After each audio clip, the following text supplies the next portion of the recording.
Good evening. We are here to once again commence with our economic development, educational, and informational session. Today, what we're going to try to do, we brought in some stakeholders in the community, some people that are heavily involved in economic development in Dayton, have been for a very long time. The Economic Development Department is charged with being engaged in the community around jobs, business development, and wealth management, wealth building in our community. And to that end, I've invited 5 people from the community to come and talk about kind of what they're doing in the community around economic development. We have Richard Wright from Parity Incorporated that's going to kind of talk about some of the work that Parity is doing and other community stakeholders. We've got John Lumpkin from Morgan Stanley, and he is the Vice President of Wealth Management. We've got Katie Crosby, and she is the Executive Director of the Human Relations Council, which is in charge of jobs and business development and making sure that minority interests are protected in terms of the contracting process with public projects. We've got Sylvia Anderson from Montgomery County, Ohio Means Jobs, and she'll talk about workforce development. And then we've got the Honorable Whaley, Mayor of the City of Dayton, who is going to give us an update on something that is very important to us here. Among other things, the manufacturing task force, which she has graciously invited the NAACP to participate in for the last couple of years, and has some very important and I think that you'll find very interesting comments to make about the rebirth of manufacturing in the Dayton community, which I think is important to all of us. So with that, I'm going to let them kind of make some opening comments, and we're going to have a very informal conversation here. In my mind's eye, I thought maybe we give an opportunity for the audience to ask questions about any of these topics: wealth management, the work that Parity is doing, manufacturing task force and jobs, and business development in our community. So I hope you enjoy it. We're going to keep this fairly short, and I will be honest with you. I know that many of the panelists have prior engagements that are going to kind of run over, which is unusual for our meetings here, but bear with us, and hope you enjoy the presentations. I'm starting with Richard Wright from Parity.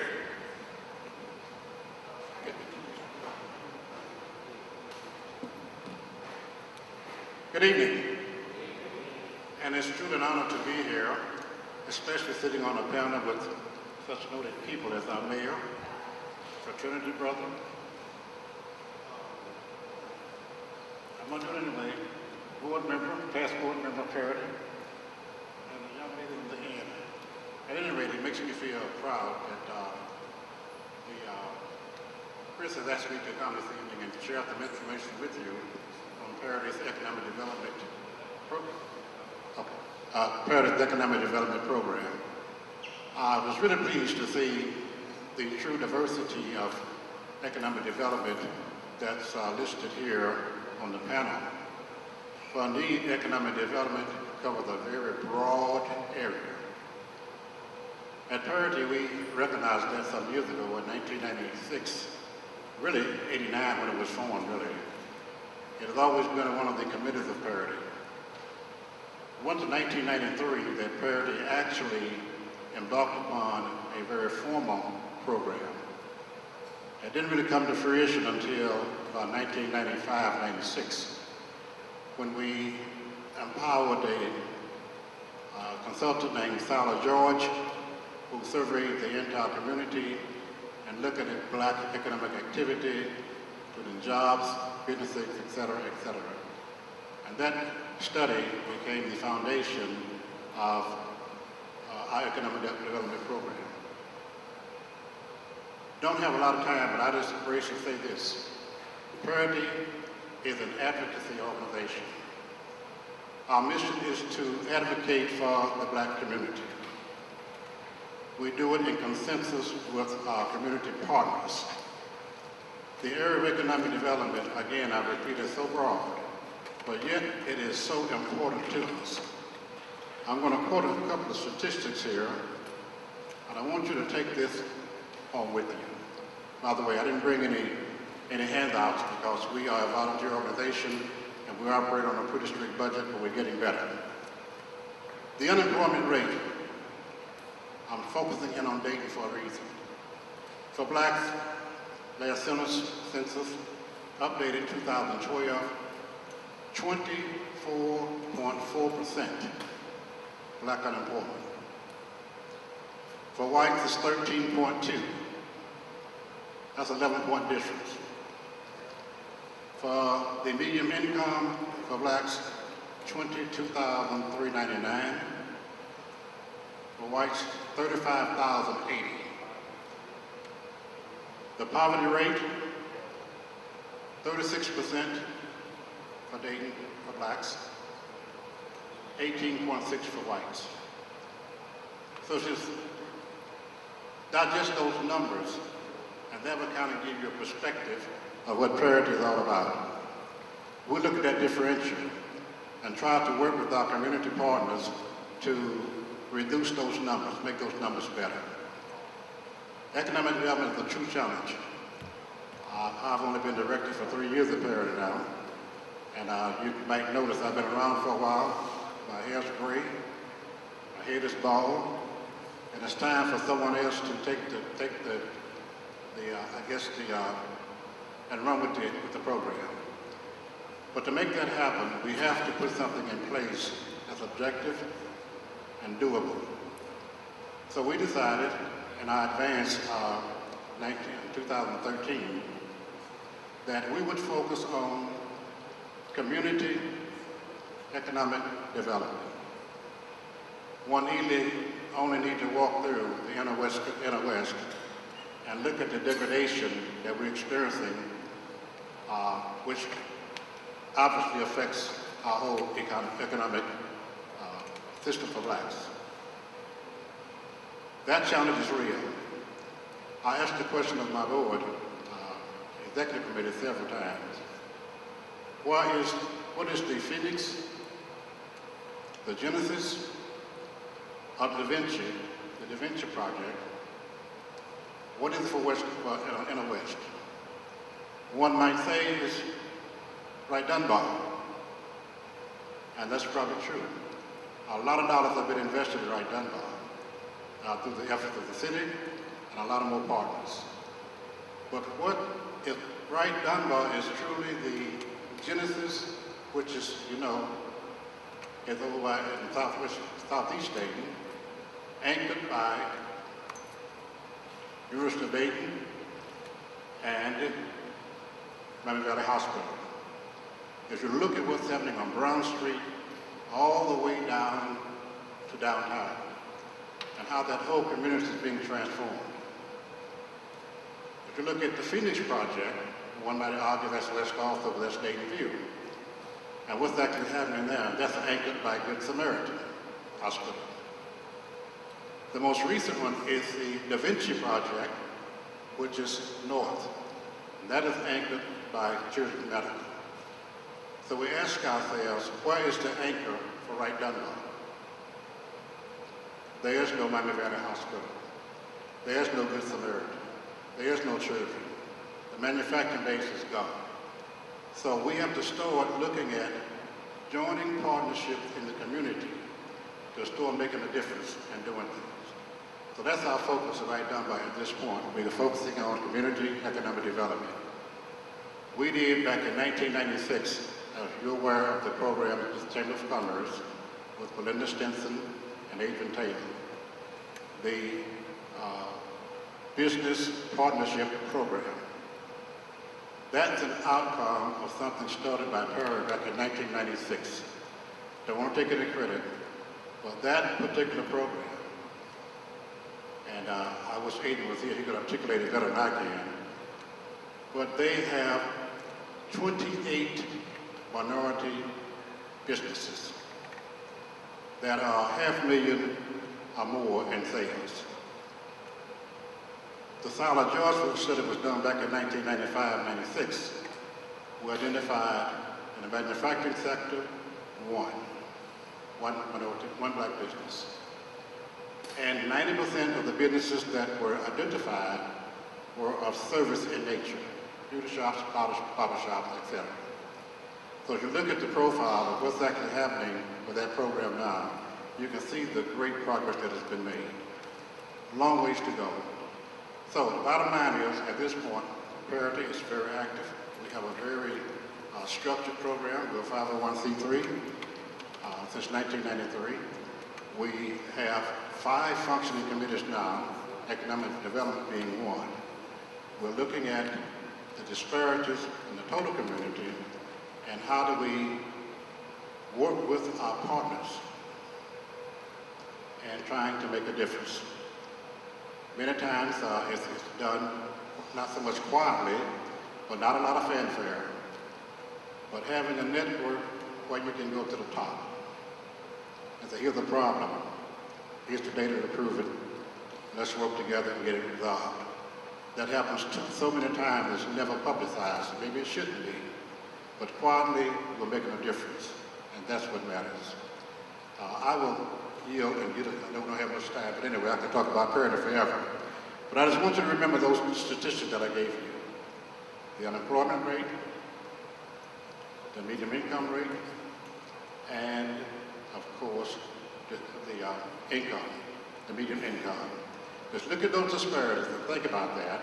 And I'll be happy to discuss it with you anytime, go through the details of what we're trying to accomplish, along with our partners, the city, corporate, and otherwise.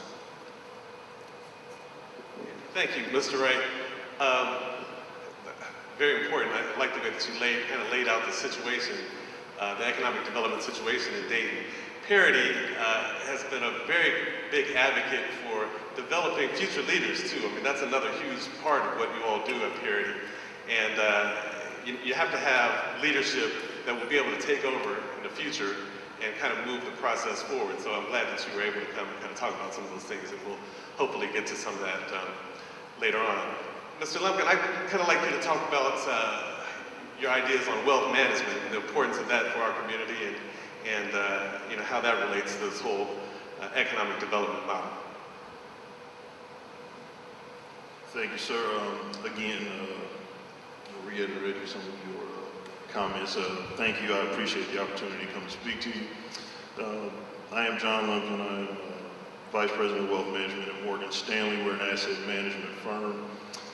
And how that relates to economic development, we have experienced on our side of town, city of Dayton, Trotwood, Jefferson, primarily in predominantly black communities, the vacating of our communities by many things, grocery stores, retail stores, just things that we need, you know, for general quality of life. You say, well, how does wealth management come into that play? Basically, we have to have the money to spend in those places. And a lot of times in our community, we just don't have the education piece when it comes to wealth management. A lot of people say, well, I can't talk to you, John, because I don't have any money to do any investments or anything like that. And I have actually charged myself to educate our community, primarily our youth, on how to manage funds, how to save, how to invest, how to budget, plan for things as far as purchasing homes, purchasing items, purchasing vehicles, how to actually build wealth through property, owning property, utilizing other people's money to leverage things. And quite frankly, in our community, that's something that's not taught. I have been with Morgan Stanley for 2 years now, and I've been fortunate and blessed enough to spend some time with some people who have been in this business for a long time. And you know, I have an economics degree from the Ohio State University. I think I'm a pretty bright guy, but in these last 2 years, some of the things that I've learned, how to utilize money, how to utilize your home and some things to generate wealth, to preserve your nest egg per se. And we don't really have programs that teach those. So I took it upon myself to take it into some of these schools and things, because as long as we don't know, I'm trying to think of, it's not the, the saying is a fool and his money are soon parted. Not saying that anyone are foolish, but we just don't know. We've been taught, I was taught this. I was taught, save your money, pay your house off. You'll be fine. That's what I was taught. A guy that has been in my business, and he is one of the top advisors in the country, top 10 in the state of Ohio, said, I never pay my house off. And I asked him why. He went into those things and how he's leveraged his home. He said, your home that you own is your greatest asset. And I agree. Most of you would agree with that. Your home is your greatest asset. He said, if your greatest asset and all you do is live in it, what use are you getting out of it? It made me think. And he utilized his things to put his son in college, and he started a side business, and he did these things. So he wasn't just living in his home. But how to do those things is not as simple as what he said.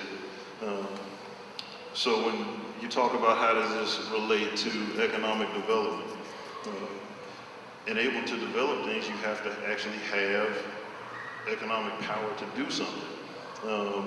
So educating our community on how we actually gain that power, so we can leverage those things, and we don't have to rely on someone else. We don't have to wait on a target or something to come into our community. We can do it ourselves. Is important. So that's where I come in. I think that giving people some of those tools to be able to learn and understand how to do those things is essential. Then when you get some money, what do you do so they can continue to grow? That's where I come in my Morgan Stanley business. But the education piece is very important. I think a key component to stabilizing our community and having our community grow and be prosperous is knowing not only how to get money, but once we have some, how to leverage it to do some things so that it is recurring and it stays in our community. So I won't get long-winded on that, but if you have any questions, you have any concerns, if anybody wants something where they want to put it together where we can do some educational pieces, I don't charge for those things. I think it's something that I'm charged with to give to my community. I can't just get this information and not give it to anybody else. I just wasn't brought up that way. So, thank you very much, John. That's very important information. Next, I want to go to Sylvia Anderson, and she is with the Job Center. Ohio Means Jobs is the new brand for that. This is really just a briefing. Economic development, we can sit here all day and talk about these different components of economic development, so we won't be able to do it justice today. But I do want to just introduce to you some of the stakeholders and some of the people that are doing things in the community with regard to economic development. So that's what we're going to do today. So Sylvia is over workforce development with the county. They have a lot of projects that they are rolling out, and she's kind of over all of these. And the NAACP is engaged with the Workforce Investment Board, and Sylvia is a main player in there, so I asked her to come out on short notice, and she did that, and I really thank her for that. So just a few words, Sylvia, and thank you. Good evening. This is a very exciting time for Montgomery County in terms of workforce development. I have the pleasure of working with many of the different businesses and primarily the employers of this area and learning what their hiring needs are. We talk about not only the hard skills, but also the soft skills that they are looking for that right fit for the employer. Then with my staff, we bring that we bring that information back, and we work with the job seekers of the area that come down to the job center, as well as through various events that we hold in the community. We share with them exactly how to be successful in gaining employment. Many of the employers in the area now use various types of testing and assessments in order to make their hiring determinations. Well, we understand what those are. We give the job seekers the opportunity to take practice exams, to go through mock interviews, as well as help them to find the right company that they are a good fit for in terms of personal needs as well as professional growth. Some of the big companies that are coming in now and that we're working with, beginning with the P&G Distribution Center up north, there's two companies that will occupy that facility. One is Excel, which is a third-party provider that will provide the majority of the warehouse distribution center activities.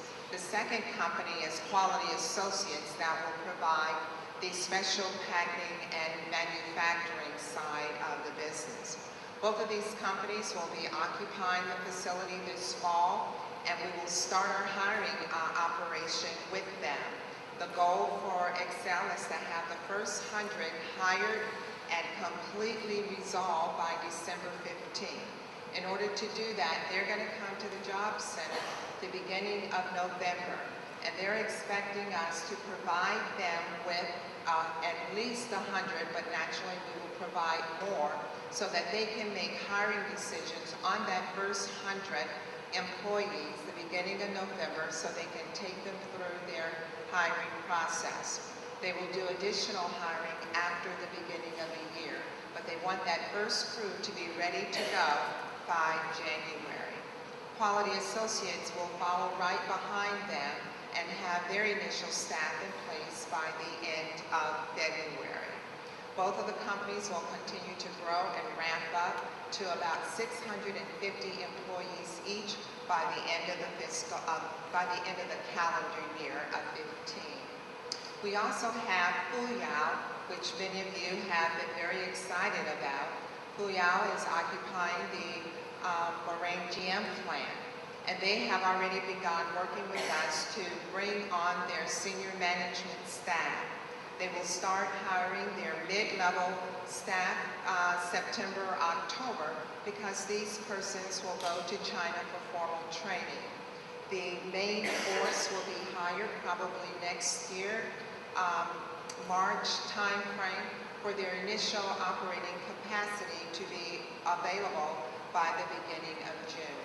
So there's a lot that's going on, and this is 3 companies, but we have many, many more companies that have been here for quite some time that are hiring, because not only are they working for their normal turnover, but many of the companies are growing and expanding.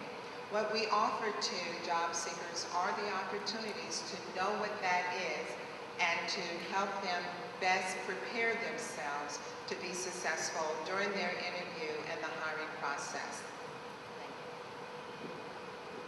Thank you, Sylvia. And logistics is a big piece of what we hope will be the future growth of the area. And I know that you all are doing a lot of work with that. Although she really didn't touch on it much, but YouthWorks they had a very successful YouthWorks season this year. And I wish we had more time to talk about that, but maybe we'll have you come back and do that in the future. Also, the Racino, they are really engaged with building a vetted list of candidates to take some of these jobs at the new Racino that's going to open up this week. So thank you for that, and we hope to have you back to talk about it in the future. Now, I'll introduce you to Katie Crosby, who is the Executive Director for the Human Relations Council, and she'll talk about some of the activities that the city is doing with respect to business development and some other areas. I know that they're also engaged with Racino as well, so Katie. Hello, as you said, I'm Katie Crosby.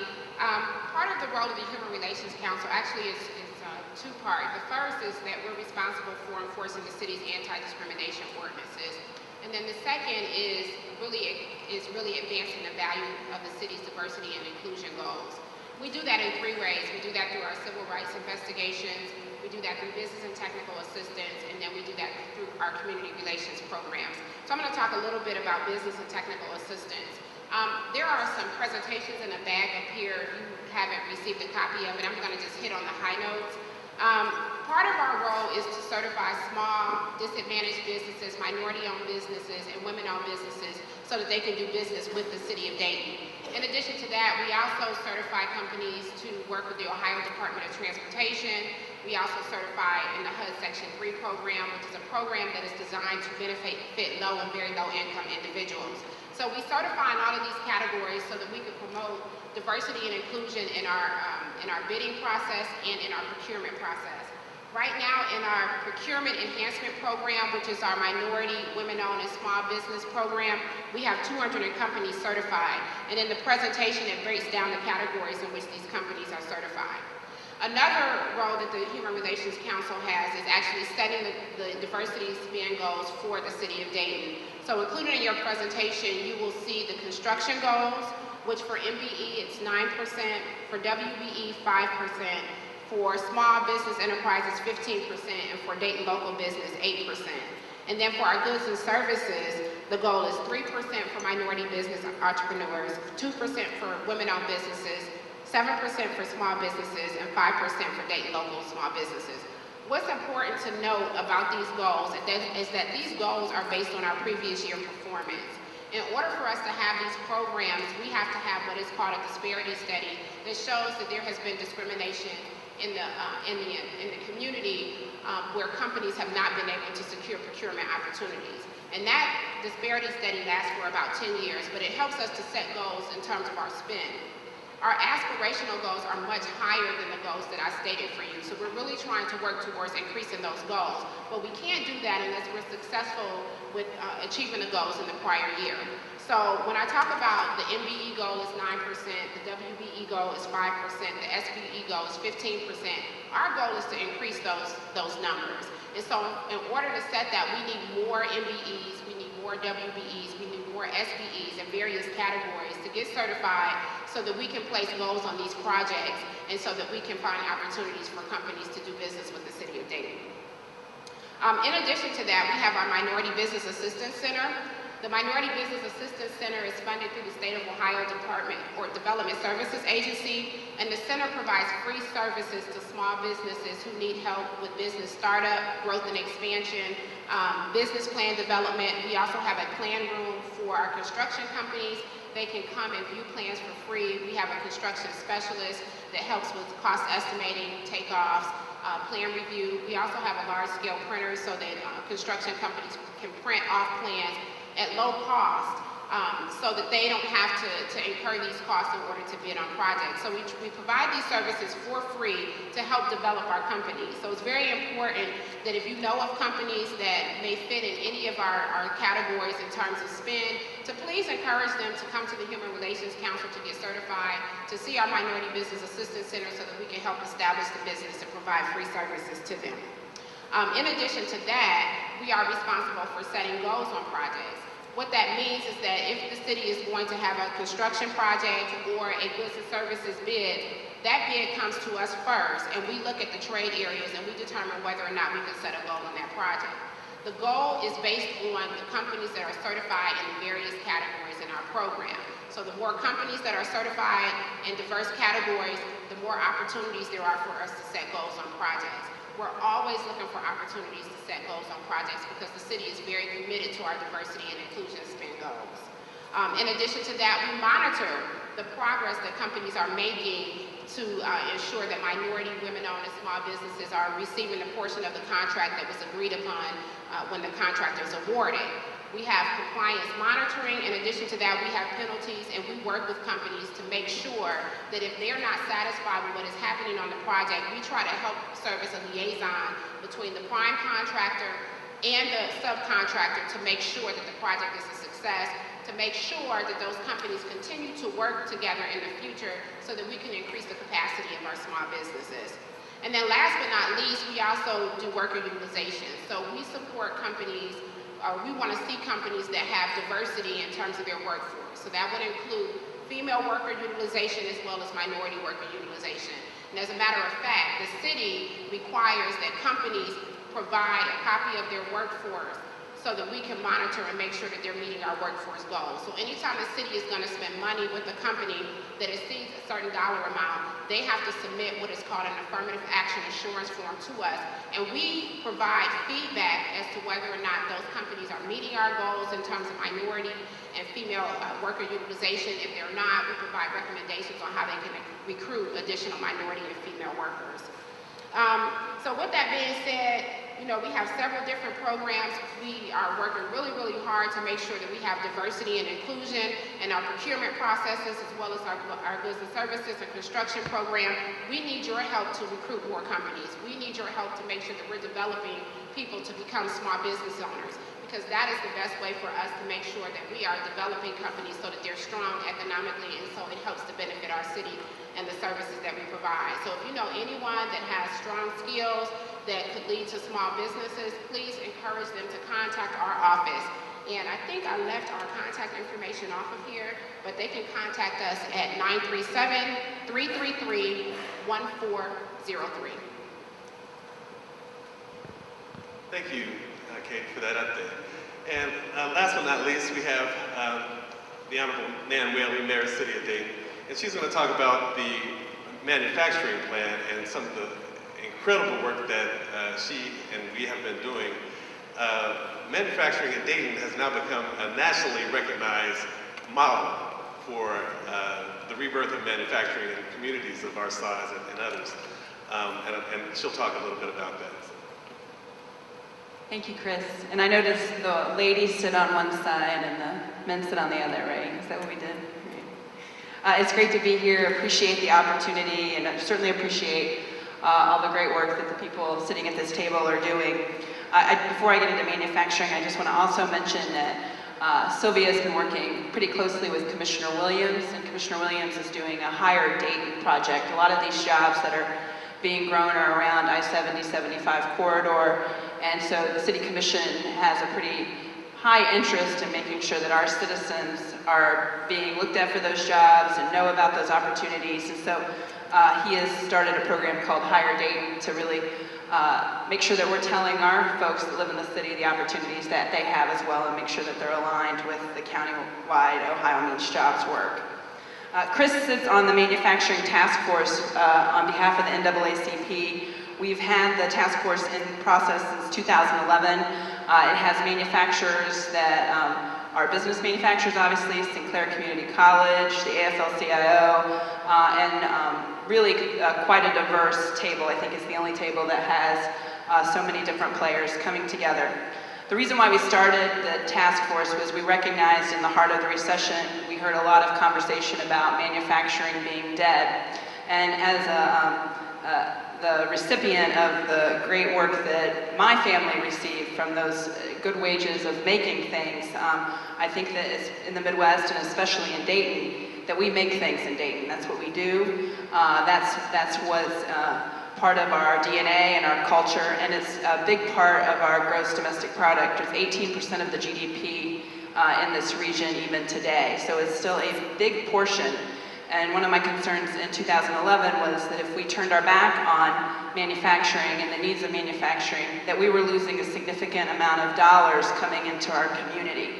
We also know when you make things and export things out of a community and export those products, those dollars multiply in a much better way and a much higher way to bring more money into our community to create retail and housing and other opportunities.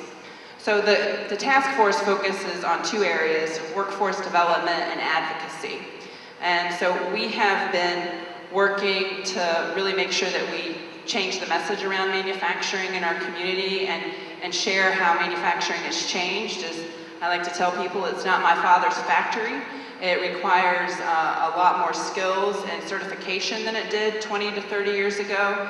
And it requires a skill set that's near engineering in some cases and robotics. So how do we really encourage our students to see this as an opportunity for them?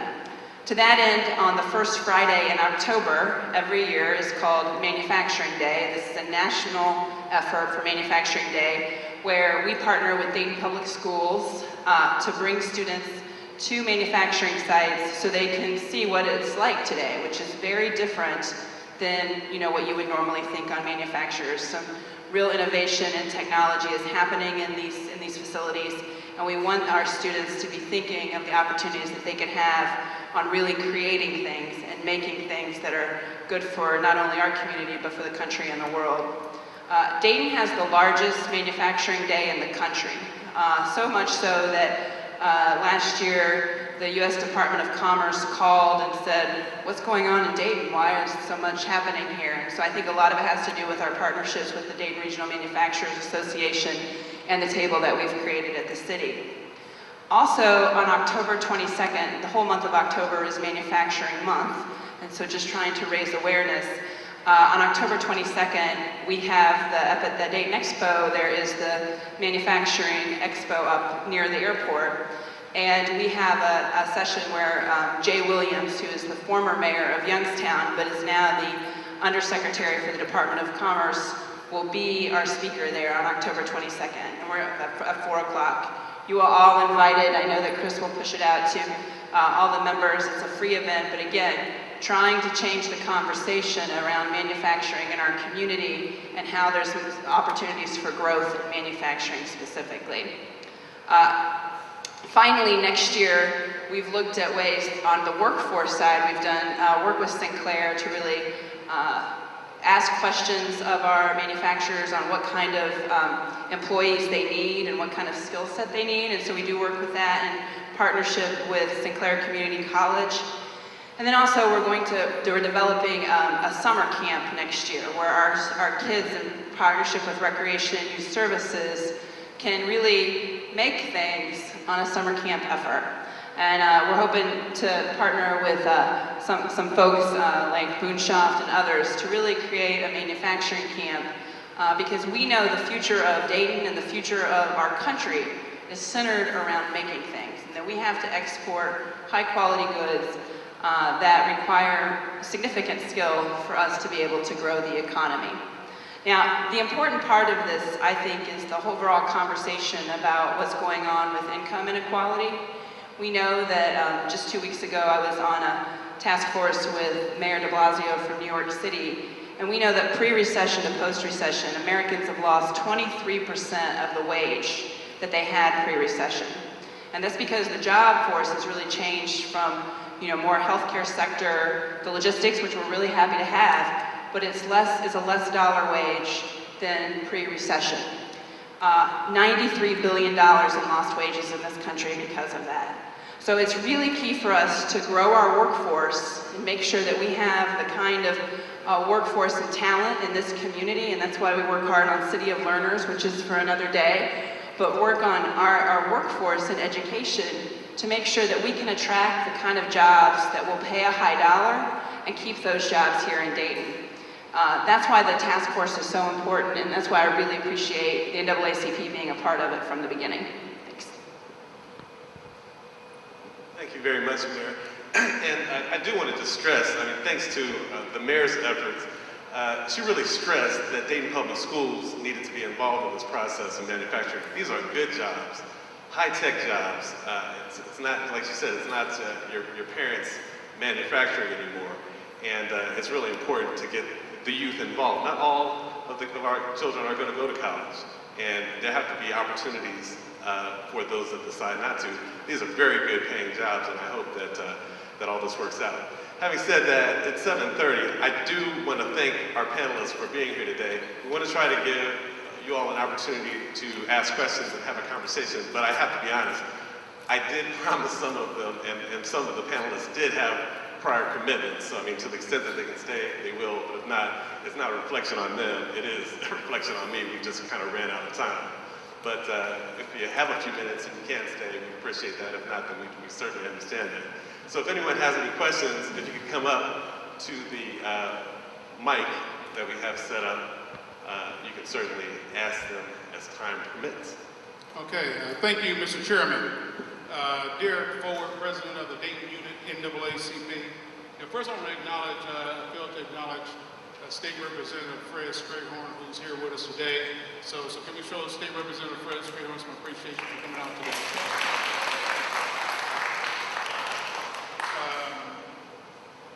Hopefully all of our guests because our sessions normally go from 6 to 8:30.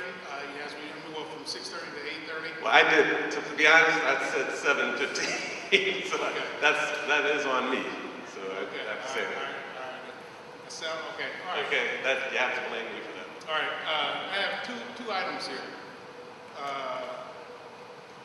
I'm going to read to you the press statement that was sent out from the Dayton unit in NAACP, because this is where we really need to address this.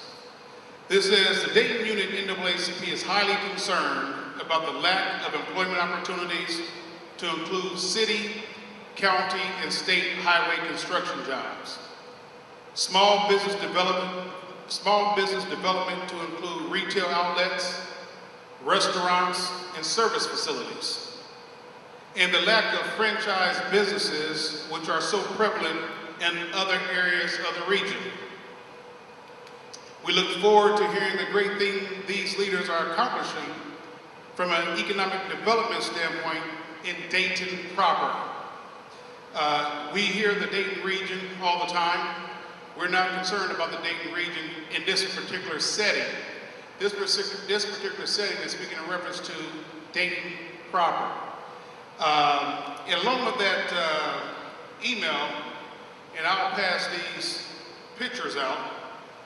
There are some pictures of Alston Pike and the growth and development on Alston Pike. There are pictures of Centerville by the Dayton Mall and the growth and development there. And then there are some pictures on the main arteries and veins leading into the Dayton community, being James H. McGee, who we honor, who we have honored with a street, and also Gettysburg, that has been thriving, that used to be a very thriving business for many years. The Dayton unit NAACP has been challenged over the past few years because people have come to us and asked us, well, what are you all doing about economic development in Dayton proper? That's what's been coming to us for, I know at least since I've been president, since 2007. And I know I heard it under Floyd Johnson's administration, and I know I also heard it under Reverend Bain's administration. So my first question is, what are we doing and what can we do? I know you're an investor, and I know you're working on economic development from parity. But I guess I would just like to know from our panelists, maybe three people can talk about this. Economic development from parity, Brother Lumpkin being an investor, and then Mayor and Whaley being the mayor of our great city of Dayton. If you three can possibly just speak on, economic development in Dayton proper. I'll take the first stab at this. Judging only from experience, if you look at the whole area of economic development, and you segment it into community economic development, the first thing you have to look at is the demographic shift that we've had in Dayton over the last, say, 50 years. Our population has gone from, the mayor can probably discuss this better than I can, but anyway, our population has declined from 260,000 people down to 141. Now, when you go from 260 to 141, for any city, that's a major problem. Not only has our demographic shift had a negative effect, the loss of the manufacturing sector. Once upon a time, we had 5 General Motors plants in Dayton. This was a manufacturing mecca. We had GM, NCR, Dayton Press. I can go on and on. Manufacturers look for an opportunity to make money in a business. If you don't have the population, and you notice I use some stats I gave you there, the income numbers, the disparity there, which is caused by shift also. I gave you a number on the unemployment rate. All of those are the results of the negative demographic shift we have experienced. Now, You heard me talk about Phoenix. You heard me talk about Da Vinci. You also heard me talk about the one anchored by Miami Valley Hospital and the University of Dayton, the Genesis Project. When you don't have an institutional anchor in your community, and you're trying to do community economic development, you're fighting against the wind. It's very difficult. So what you have to do strategically is look at what you're contiguous to and how do you establish that anchor. So those are some things that we're looking at imperative, as a matter of fact, specifically for right now. If that's the Genesis, if that's the Phoenix, if that's the Da Vinci for the Western, for the inner West, then let's get resources behind it and make it work. Look at continuity, who you're contiguous with, how do you involve the right partners. I didn't hear some information I had here about how decisions are made when it comes to community economic development. Who the players are, how do they make decisions, who's influential in getting the resources to make it happen, those kind of things. So to answer your question, what's happening, the market dictates. So you have to prepare yourself to compete in that market. And I think if you look at some of the things that Dayton is doing long range, looking at the aerospace hub system, what's driving that, anchored by the University of Dayton with their research institute, the GE Epicenter, $53 million building that's there now and operating with some extremely high-paying jobs, and looking at the next research company that's coming in on the same property that's doing the same thing. So there's growth taking place. But what we have to look at when it comes to community is demographics. And how do you reverse that trend and stabilize it and then develop your communities accordingly and become more attractive?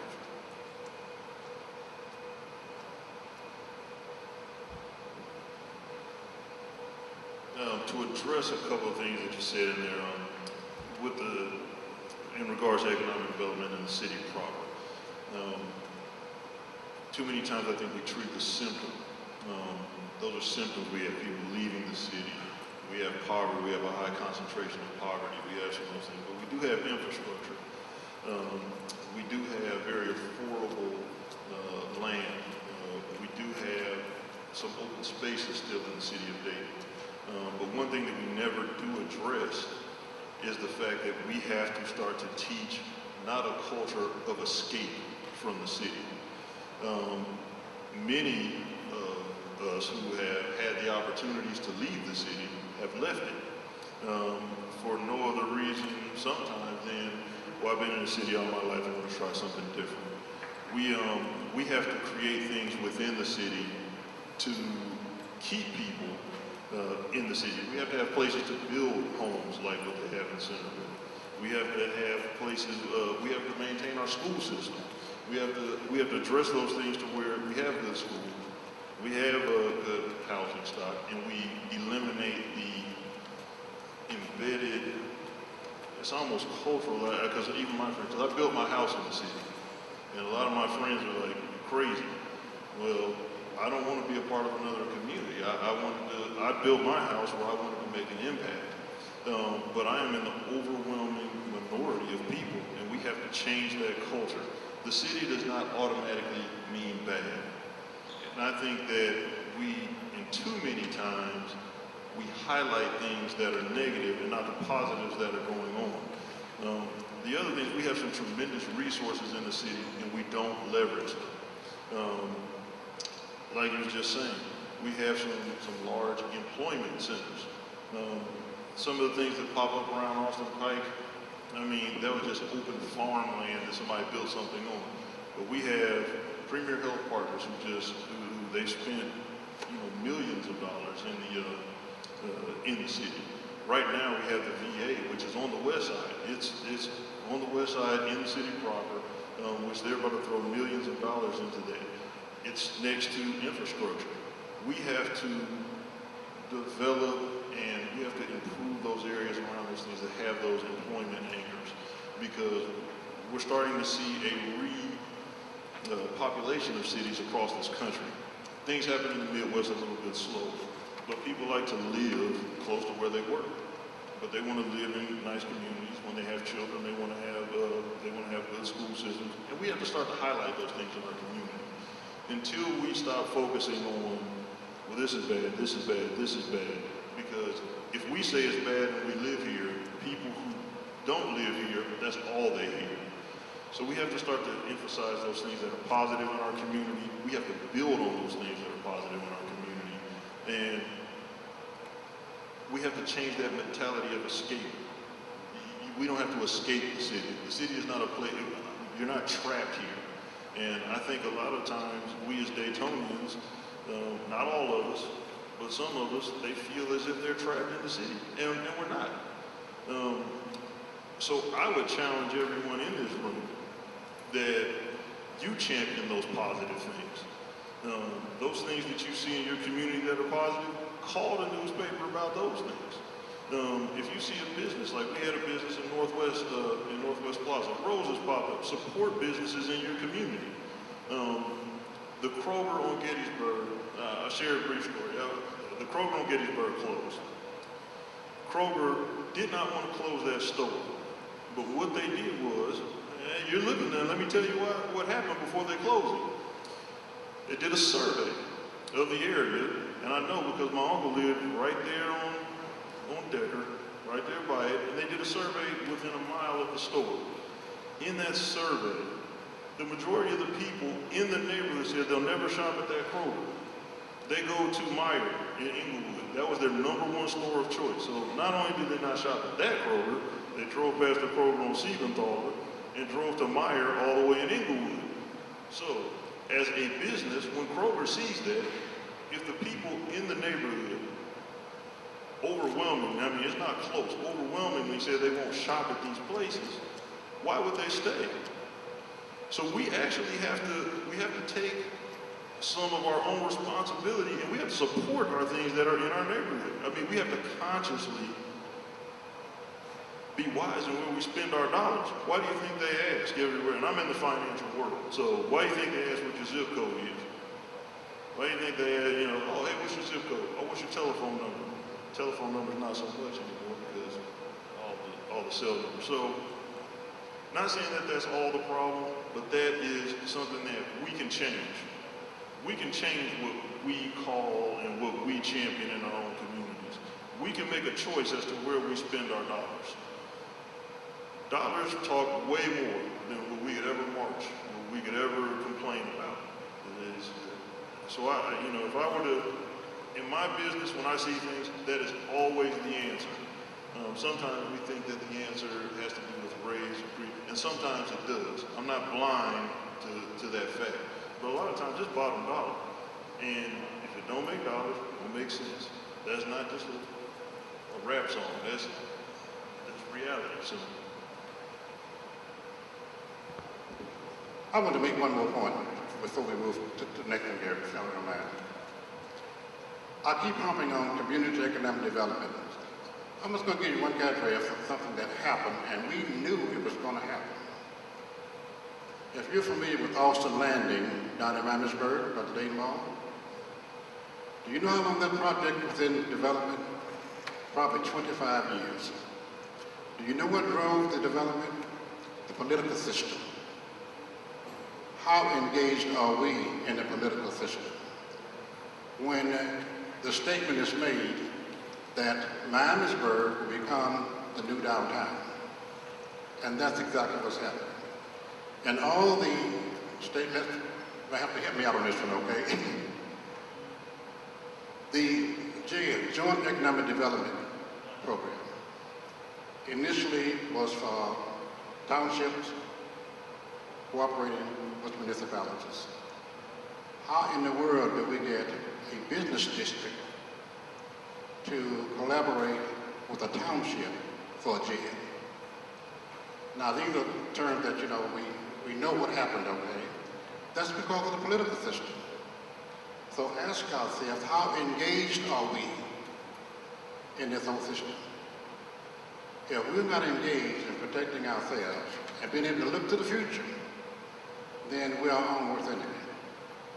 And I'm not saying that we're saying it for the success they're having in Miami Township out there, but they're growing by leaps and bounds, and they're doing probably half of which tax dollars, state tax dollars, local tax dollars.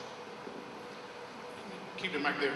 I'm just going to share with the people who are in attendance here, and I'm just going to respond to something that you mentioned just a second ago, John, and that is the Dayton unit NAACP is focused on what we can do. And let me share with you 3 things that we have done. Number 1, the fire that took, or the theft, or the robbery, I guess we call it a break-in. The break-in and fire that took place at the Church's Chicken on Gettysburg. The Dayton unit NAACP reached out to that owner and asked that owner, because it was an eyesore inside of our community. There was going to be another eyesore on Gettysburg from some of the pictures that I just got through showing our panelists. I reached out to them and asked them what were they going to do with that building, because as a concerned citizen, but also as the president of my neighborhood association that Church's Chicken is by, I want to find out, just make certain that they're going to not just leave it as another vacant structure on Gettysburg Avenue. Well, the owner of the Church's Chicken thanked me for calling, because he said nobody else has reached out to them. They thanked me for calling, and he gave me an update. And what he said was that the police and the fire department has been very instrumental in helping them out, and that they are going to rebuild that particular store. So the NAACP don't just talk about it, we're going to be about it. Up here at Westtown Shopping Center, there had not been a post office box, a curbside post office box, for a number of years. Some people have reached out to the NAACP. I made a few phone calls. It took a few months to get it done, but now the citizens of Southwest Dayton, or all of Dayton, if they want to go up there to drop mail off at the curbside mailbox, they're able to do that now. So we're talking about taking action, not just talking about something, but being about something. And then lastly, you touched on Kroger, because that's what really took me here. Kroger's on Gettysburg. Yes, Kroger's on Gettysburg shut down. But the Kroger on Siementhaler, there was a petition that was going to be started on the Kroger on Siementhaler. I just happened to be on an email chain.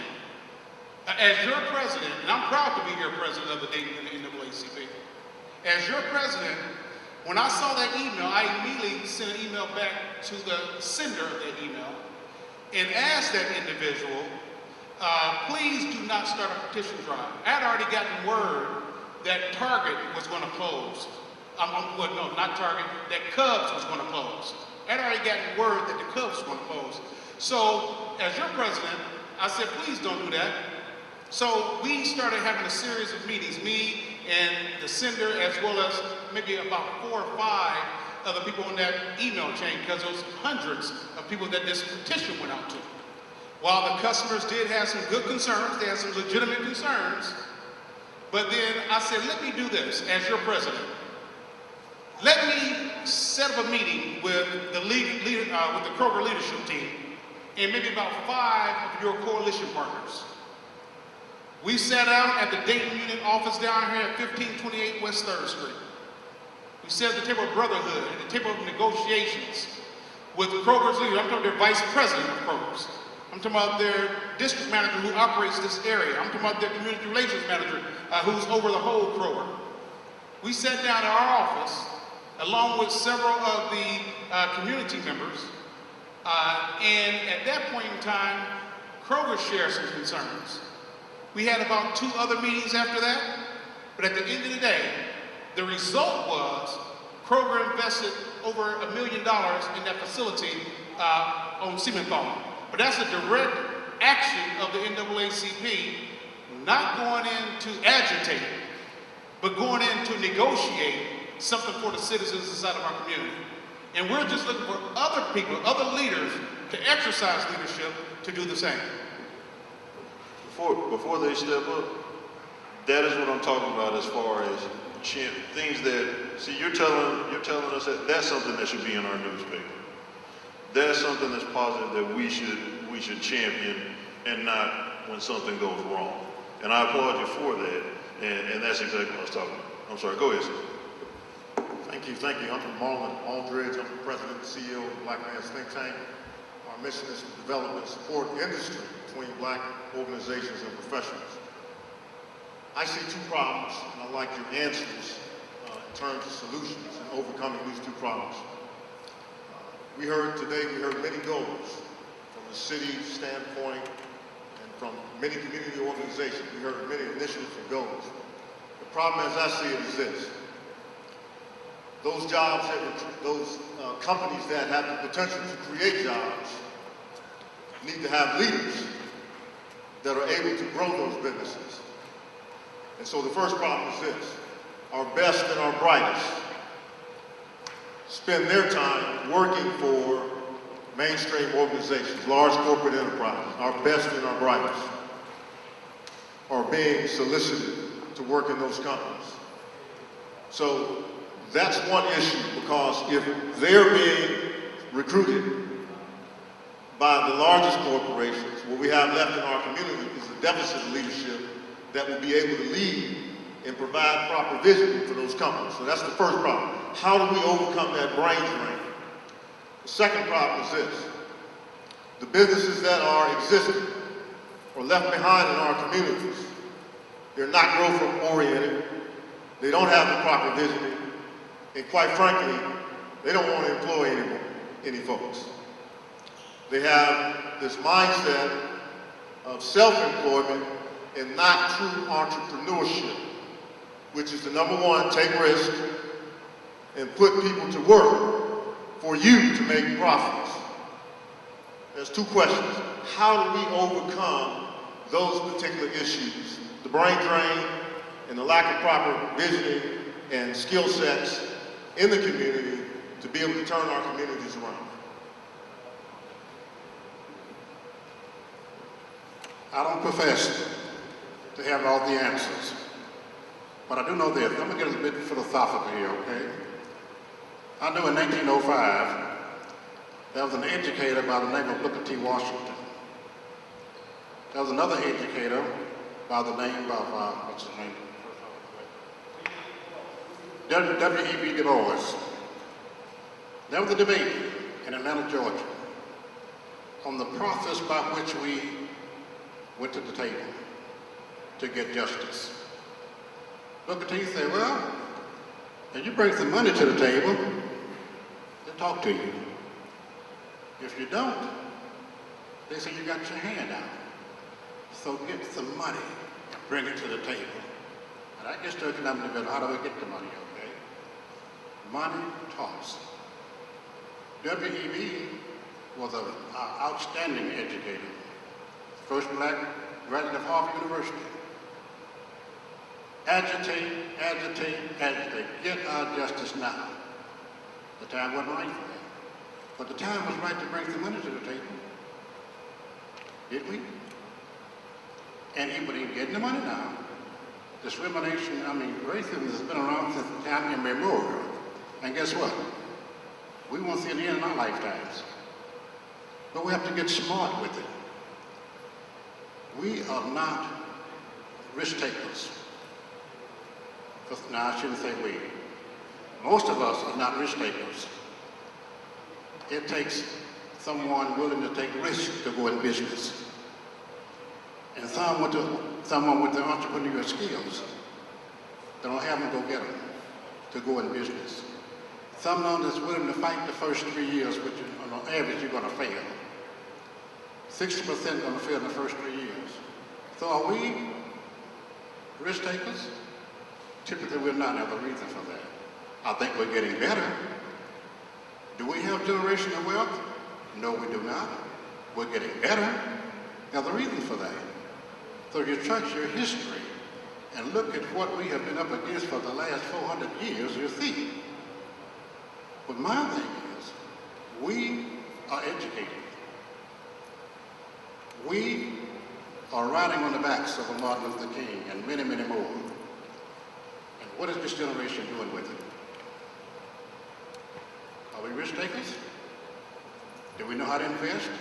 Are we willing to invest?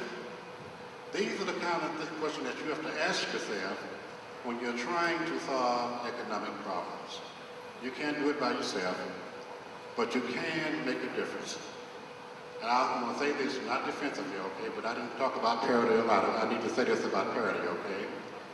Not because I'm the executive director for the last 3 years, basically volunteer doing it for them, but it's an organization that is trying to make a difference in the right way. Not only do we identify the problems, we train persons to deal with the problem. Many of you have probably never heard about our data bank sportsmanship. Decisions are made in the boardrooms, guys. In the boardroom. And access to the boardroom for us has been very difficult. So some creative person in Perry decided to say, okay, you claim you can't find qualified blacks to serve on your boards. We're going to help you out. We surveyed the whole community. You probably surveyed yours probably in there, okay?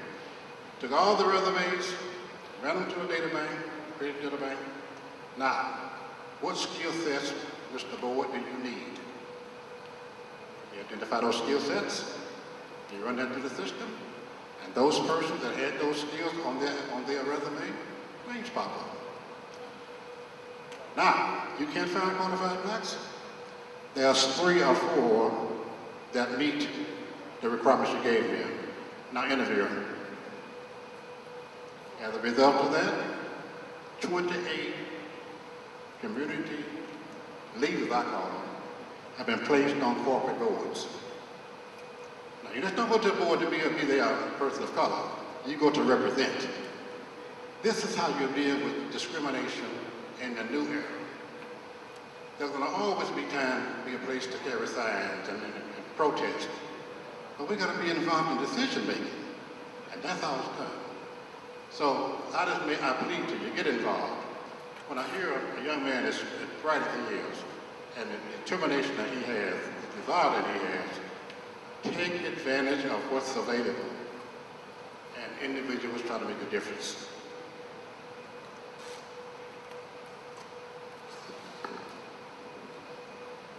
There were a couple of things. I'll address the brain drain thing. How do we stop that? One, we have to mentor. We have some you're in the Black Man's Think Tank, we have some very powerful black men in this community in some very powerful positions. And I believe, and I have some mentees that I have. I believe that when you're in a position that you can give back and bring somebody with you. I don't believe you can achieve greatness and then you're just there by yourself. That's just being very good.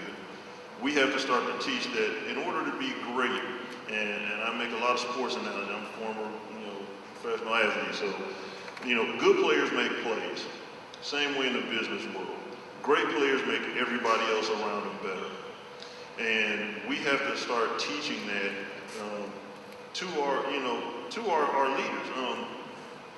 The other thing, if there aren't any, I wasn't assigned a mentor, but I attached myself to Joey Williams.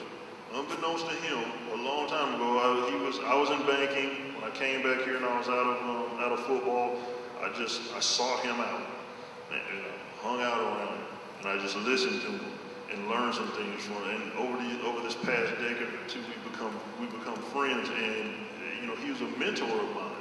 But that's how we stop brain drain. But the other thing that we have to do is we have to be willing to relinquish some of what we have. I think culturally here in Dayton, we have a lot of people that have had a lot of influence. They've done tremendous things for our community, but they clutch that torch until they just can't hold it anymore versus passing it. I would hope that as I grow older and I advance in my career and in this community, that I pass the torch where I still have something I can still contribute. I don't want to pass the torch because I just can't do no more. I want to pass the torch because I can help and still mentor this person and guide them as we have to train our next leaders.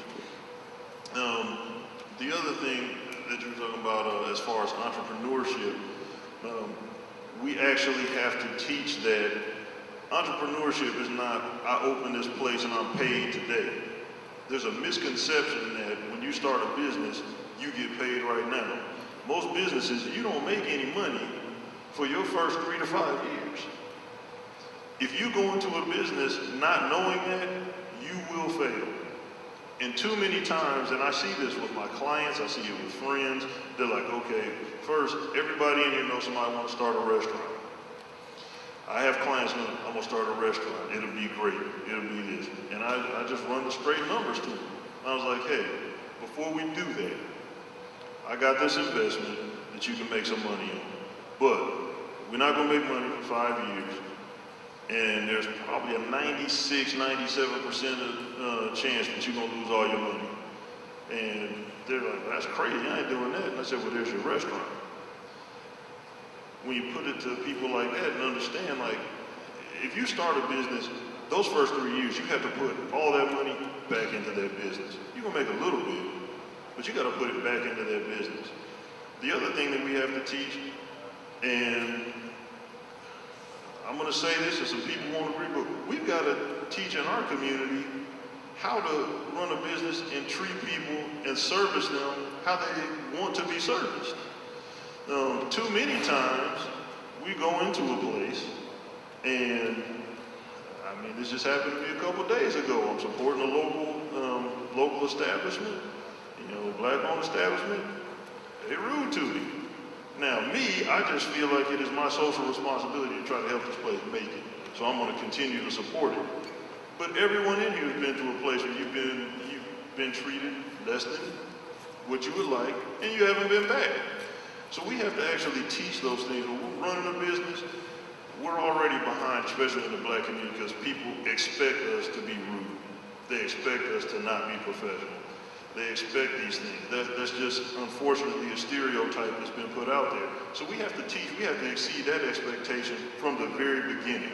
We have to exceed and do more. I teach my son. Right now, it's like, yeah, life is a race, and understand, they're starting 20 yards ahead of you.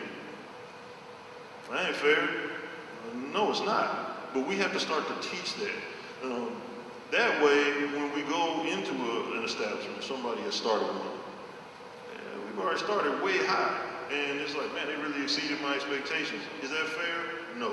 But is that what we have to do? Yes. So I hope I addressed your questions. Those are very good points. I think the most important factor in business is the relationships you have with your African American legislators, the unions, and the reason I say that, and the churches, is because I graduated from Tuskegee, and my one of my older aunts participated in the Du Bois debate. And when my husband graduated from college, I'm gonna tell my age, in 1968, 1 year after the Civil Rights Movement, before then, they did not ever allow African Americans to hold certain positions in business. And when the black ministers got on General Motors about them not participating and not allowing black businessmen to hold contracts with them, then CJ took it up, CJ McGlynn, and that's how we got Bob Ross.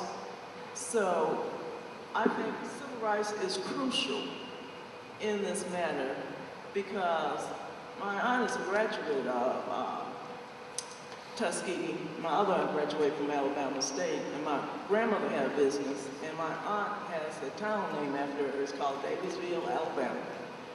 Because of racism, which is still alive and breathing, a lot of things are done according to race. And I live in West Carrollton. My daughter teaches in Mansburg.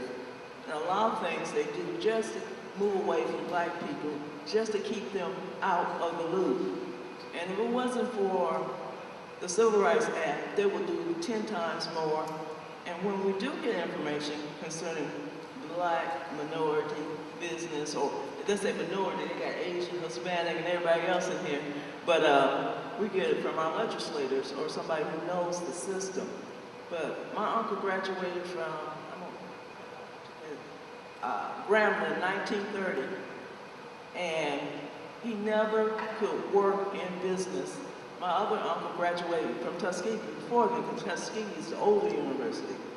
And he had a degree in business, and he never worked in a white environment or had a contract. And so, you know, I don't care how much money you had, I don't care how much education you had, it was a closed door before the Civil Rights Act. And they're trying to close the back because too few people are participating, and you do have to be politically involved. And that's how we started a lot of the major businesses that is going on. And the main reason we had so many black businesses, we were shut out. So, and I think they're still doing it.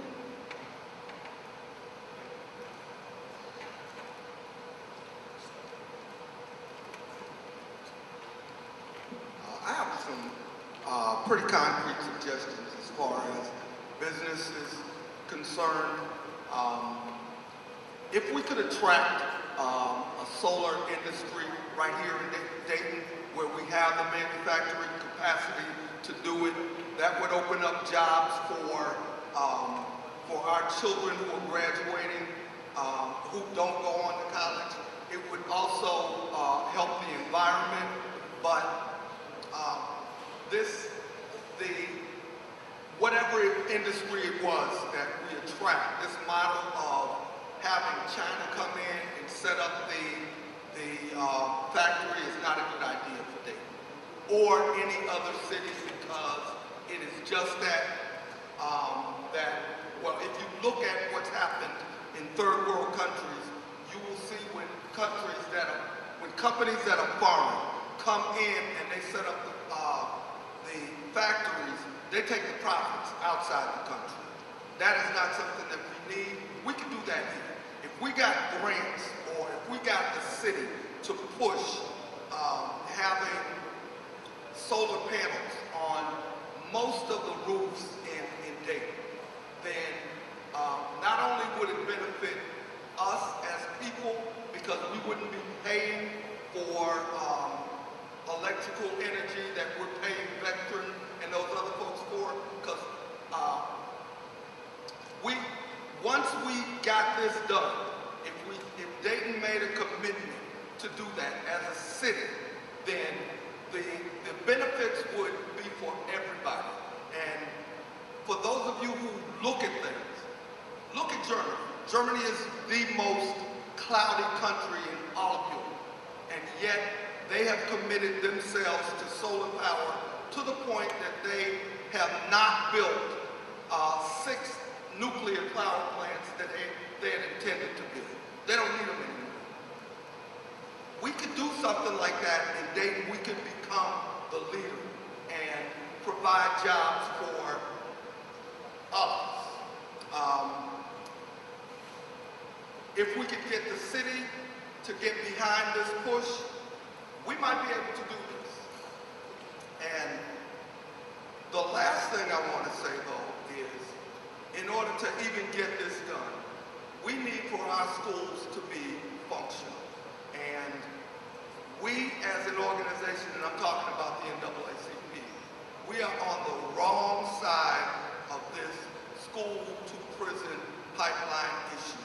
What is being pushed to us is not really what is going on. And should we continue to push this and be on the wrong side, then our schools are going to be more chaotic than they are now, and we certainly can't afford that.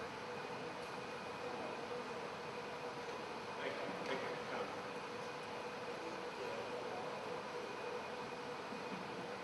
My name is David Esrati. I've been running for Dayton City Commission for 20 years, and I'm going to share with you some things that you can take or leave. But number one, there was a gentleman that wanted to put a whole bunch of solar panels on top of the Emory building in Dayton at the airport. He had a plan. He's going to power the entire airport with solar panels. He got undercut by a company called IRG out of California. They came in, and what they do? The city backed out of a contract with UPS that would have paid the city about $3 million a year, all the way through 2019. They let them pay the net present value, $7 million to the city to get out of that lease, where they maintained that facility in flight-ready condition. They turned it over to a Vulture industrial real estate group, who then got a check, straight out, $3.5 million to start their business at the airport. $3.5 million handed to a man from California by your city commission. $3.5 million to this man, and all he has done is scrap out millions of dollars of things that we paid for when we gave the money to Emory the first time. Okay? That's what happens in this city. Now, I'm going to let you in on the two biggest myths that the white man has told you. One is separate but equal. You now know that that was bullshit, right? Let me tell you the other two words that you need to know are bullshit. The words are economic development. That is pure and simple code for, we're going to take money, your tax dollars, instead of spending it on things that you paid for, like having your streets plowed, like having your leaves picked up, like having basketball courts that don't have trees growing in the middle of them, and giving it to some businessman who's making some sort of promise of creating jobs. That is not why you pay taxes. And as long as you sit there and listen to these people say, oh yes, economic development. Well, economic development is what put about $5 million of your tax dollars into study after study and option after option on Wayne Avenue for a Kroger that never came. Because, let me tell you something, politicians are not very good businessmen. Sorry, Fred. But it's true. They are not very good businessmen. That is how they spend all that money on a Kroger that did not come. Your money is being wasted. We just spent $1.25 million blowing up a building downtown, the Schwinn building. And guess what? They can't build another building on that property because there was a variance, a requirement on that real estate saying that money had to be spent, it had to have low-income housing. And that's not what this developer's talking about. We have a developer in Dayton, a man named Bill Rain, who's going to put housing into that building, and the entire cost of his project was about $1.5 million. If the city had given that money to a Dayton businessman, that building would have still been standing. We wouldn't have a hole on the street on Ludlow. You can keep ignoring what's going on in this city, and you can keep voting for the same people who do the same thing over and over and over, and you get the same results. It's called insanity, people. You keep doing it. In the meantime, I hung 300 basketball nets last year. I've hung about another 100. We're working towards 500 now. And you know what happened last week? I showed up at Arlington Courts, and they had gotten so embarrassed by the fact that some white man's walking around at midnight hanging basketball nets all over town, that they actually put up new poles, new backboards, and new rims. At Princeton, where I had to put up 3 rims, they plowed the whole thing under, and they're putting a whole new court in, finally. That's what economic development is. Who wants to live next to a basketball court that has a tree growing through the middle of it? If you have to cut a basketball court with a lawnmower, you're not doing something right. And we've not been doing something right for an awful long time. So when they sit there and talk about economic development, say, how about you take care of the things government is supposed to take care of? I hope I made my point. My name is David Esrati. Thank you very much for this opportunity. Thank you, sir. Appreciate the comments and questions. I think we're just about at the end of the presentation. Reverend Schooler did have a question. I think he wanted to pose that to Mr. Wright with parity. And that was, what programs do you have specifically for economic development? Do you have an entrepreneurship training program? Do you have an entrepreneurship training program? Parity's mission is to train, nurture, and educate and advocate for the Black community. As far as entrepreneurship itself, we do not have we try to partner with an organization that does do that, because we are an organization of volunteers, and we have a steering committee, and then we have subcommittees. But as far as a particular entrepreneurship program, we don't, but we do it through action, through economic development and referrals. Now, I need to say this too. As I said before, economic development is a very broad area. Oh, we have another question. We can segment, we can talk about the problems, we can talk about who didn't do what right and all that, but until we come together as a unit, as C.J. was said, by God, you ain't gonna do it that way, okay? Bring me together, okay? We're gonna be fragmented. And God, that's typically by design, okay? So we have to come together in unison with a common mission, a common goal, and try to make a difference through working together. And I learned a long time ago, take self out of it. Move yourself.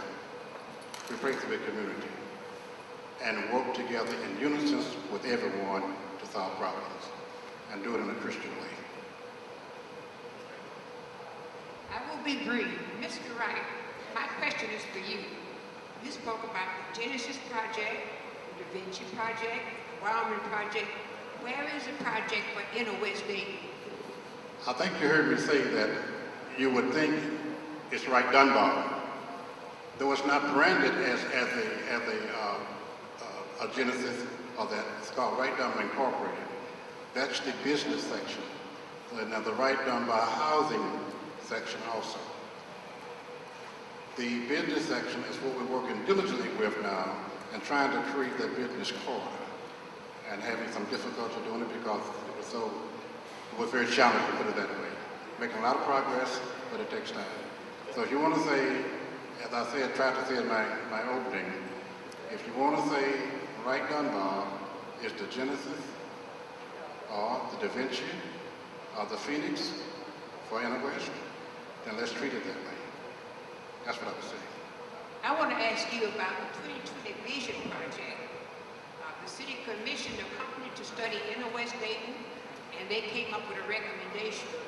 Are you familiar with that?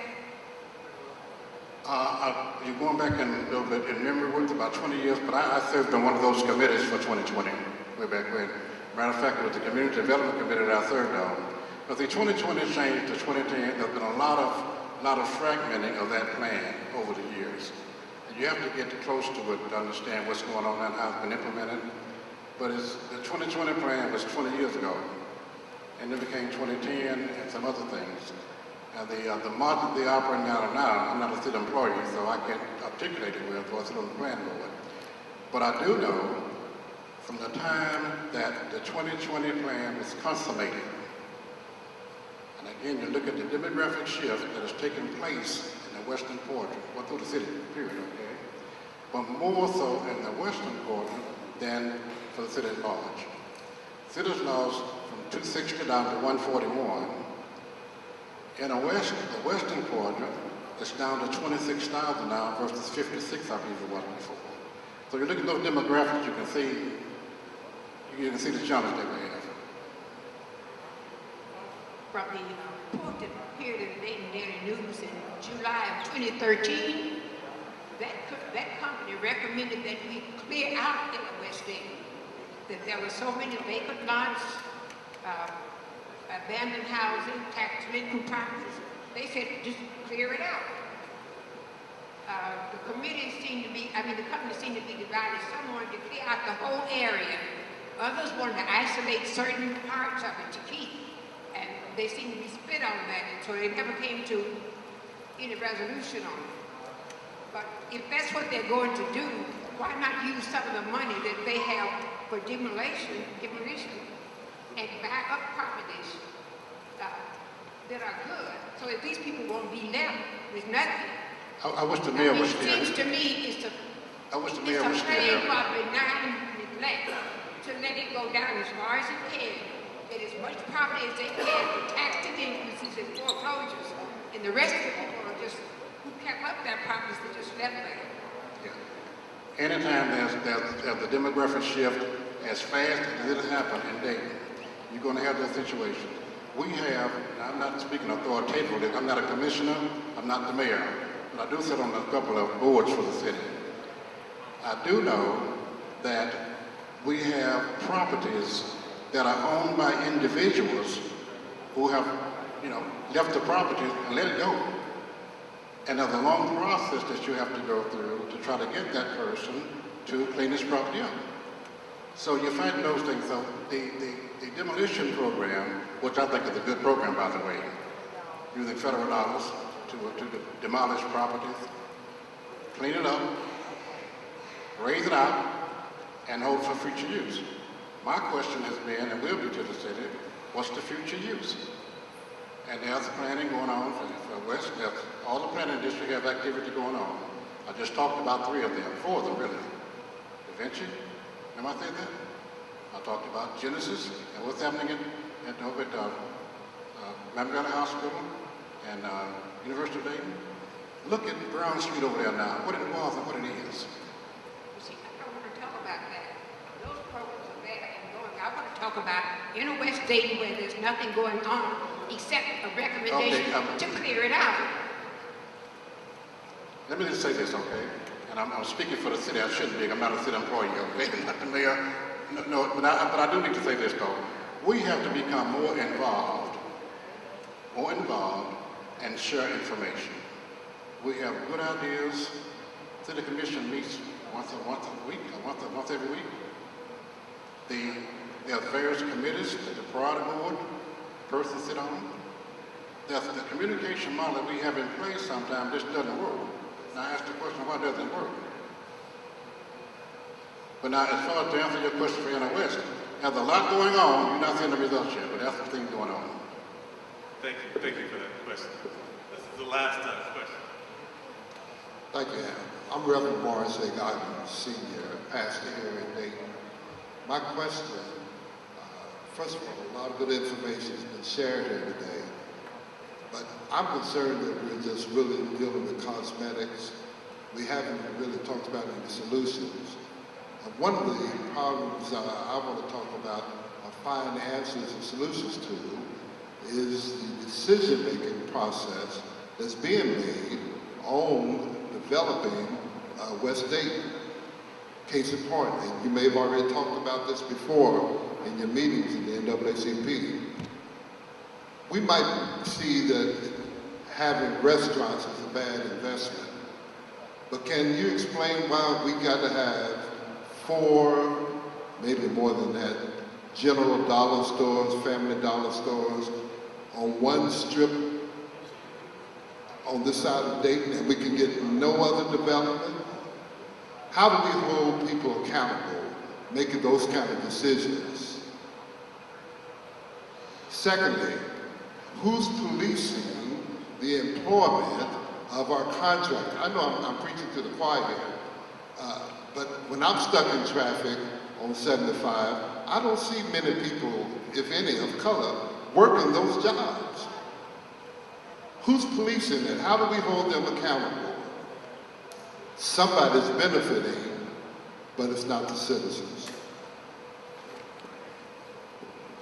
I'll take the first one. When you say we have, like, I know you've seen the spring up of lots of Family Dollar, Dollar General, Dollar Tree, those things popping up in our communities. Those companies actually, and I know because I sell some of the stocks for some of these companies, they have actually done a study on these neighborhoods because a lot of these neighborhoods have been vacated by your Walmarts, Kmarts, larger big box retailers, but there's still money that's to be spent in those communities. Even though you gave some, Brother Wright gave some interesting statistics on poverty and median income, especially like when it pertains to the black community and on the west side of the city. But we are still the largest consumers. We spend the most money. These entities have actually, they recognize that.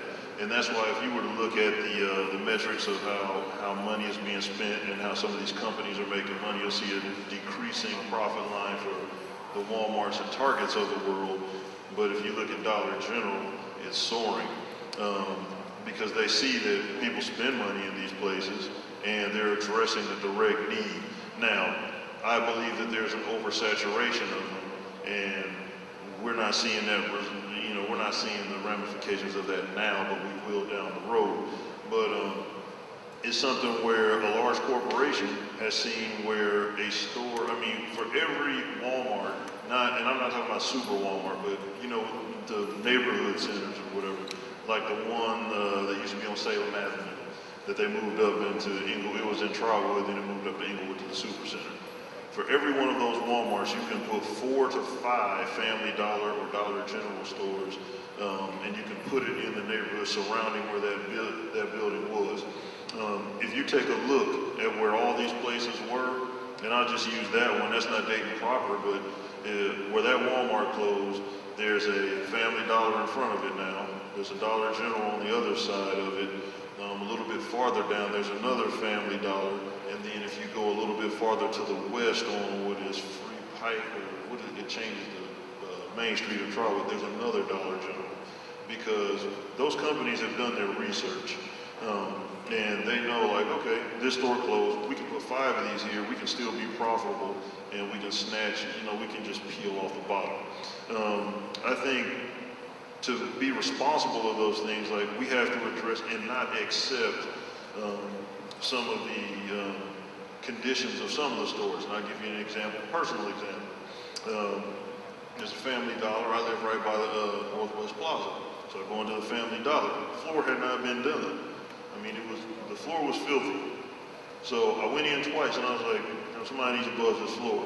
And I went in again, somebody needs to buzz this floor. I was like, why is it we can't get this floor done? Till finally, I talked to a man, they were like, well, we requested that. And then I said, well, then request it again. Till they finally came up with, so that's one way to keep some accountability in some of these stores. And the other way is you just have to speak with your dollars. We can't spend money in subpar establishments because they won't stay. Case in point, if you look at some of the corner stores, I won't point out any of them individually. Why do the corner stores stay open and people complain about the service they get? They got bad products, they treat me bad, they got bad products, they're rude, all these things. They're still open because you keep going. And if you keep going, they're going to stay. The other thing that, and I forget, I got to that retail thing, that's an inner thing with me. So, the construction thing. Someone does need to police that because there are things at the state and local levels that say so many of the people are supposed to get contracted out to minority businesses and minority folks. I do know this, we have to make sure in our community that we qualify for those things. A lot of times, there is money that gets left out there that is supposed to go to minority contractors, and we don't have any that actually meet the qualifications. So Katie's gone, but one of her programs is to make sure that people are in line so that they can actually bid for these projects. Again, it goes all the way back to the education piece. There's so many things that education will solve. If you know what you have to have so that you can actually qualify for these bids, you'll get them. It's just that we skip those processes, and I'm saying we, that's a blanket term, and it's not everyone. Don't get me wrong, it's not everyone. But a lot of times, because I see it on some of the committees that I serve on, some of the boards I sit on, and they're like, why didn't I get the money? I was like, well, you didn't complete this thing. Well, why I gotta do that? Well, because that's what's required. And we have to make sure that we educate our business people also as to what the qualifications are, what they need to have, make sure that our businesses are bankable. And we've got resources, businessman resource. He knows how to run a business, been doing it for years. So if you're running a business, how is it that Chris Shaw is able to stay in business and do all these things? We have to, again, as a community, we've got to come together. We have to mentor one another. We have to learn the difference between running a business and hustling. Because hustling is just, we got something open and we're selling something. Running a business is, I've got a vision for some other things. And don't get me wrong, restaurants are not bad. I was not saying that the restaurants are bad business. We do need those, but they have a high tendency of failure. It's just, that's what I was saying. But that's it. We have to address the education piece. If we don't address the education piece and we let people know what it is that they have to do so that they qualify for these things, then we have a legitimate right. We have to take away the excuses for the inexcusable. It's inexcusable that there's no minority people working on any of these construction things, but we can't give people an excuse to say, well, yeah, I mean, we would have hired you, but you didn't meet these qualifications. Thank you for that. And thank the panelists, please, for staying for the entire time. Again, I apologize. I kind of miscommunicated the parameters. Thank you for some of our I want to really thank the NAACP for reaching out and having forums such as this, because this is how the community get educated. And Eric, I want to commend you and Chris for doing this. We need to do more. People need to understand the system, what's going on. I know you have already committees and all that, but we need to work together to be sure people understand even what's available out there. Many of the problems that you're having, there are free services out there, just go get them. But you got to know how to go get them. So someone has to tell you that. So we need to be working more closely together, especially with the young business people, the young man was here. There's a lot of help there for a person like that. And we have to be able to direct that person to the right place, citywide, MDAP, or whatever it is. Okay? But I appreciate the fact that you're here and offer what limited skills Richard Wright may have, and what Parity is all about. And it's about trying to develop our community, redevelop our community rather, where we can be proud of it and we can be economically sound as the others are. Thank you very much, and thanks to the audience for staying so long. We appreciate you, and we hope to have more programming like this in the future. So, that, Mr. President. Let's give our chairman a round of applause for putting together this distinguished guest panel. Some of the questions that came up, I know these two gentlemen answered the best they could, but really those questions need to be directed to the people such as the mayor and Katie Crosby. Katie Crosby regarding the construction, the mayor regarding West Dayton, West Dayton. So it is a little bit disturbing that they were left such an early time not to be able to address some of those questions. But we're trying to get some of those questions answered. I know that we've been getting a lot of pressure regarding those questions as the NAACP, as I stated in the beginning. And that's one reason why we want to bring this collaboration of people together, to be able to, so that instead of us taking the heat as the NAACP, we let the leaders who actually run the city from a governmental standpoint answer those questions, but they were not here to do so for the latter part. So for that, I apologize to the people who had those questions, who came in to ask those questions specifically of those individuals. I apologize for them not standing long enough to be able to answer your questions. But before we leave, I want to say that I always have some goodies, and it's always good to talk about membership. Can I see that other mic there, please?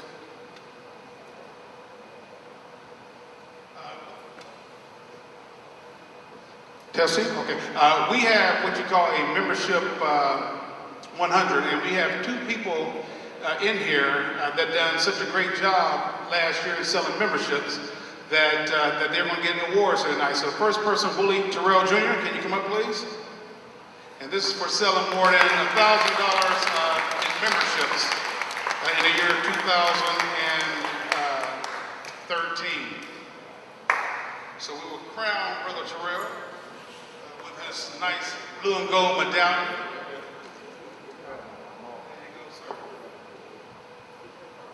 Keep up the great work. Thank you very much for your leadership on memberships. And then the second person is Miss Ina Green by ways of Summit Christian Church. She serves as our church captain over at Summit Christian Church.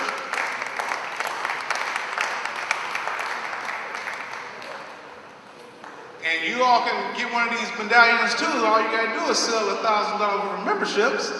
That's all. Nothing too hard about that. That's what, one fully paid life membership and a couple of regular memberships.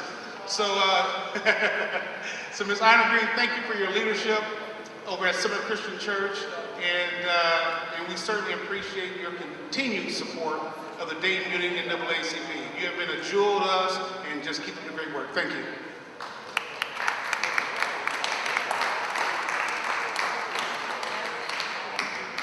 I want you to know that we had a membership drive in July of this year. We have one every year. Mr. Lorenzo Harris I started working with him and I got interested in it.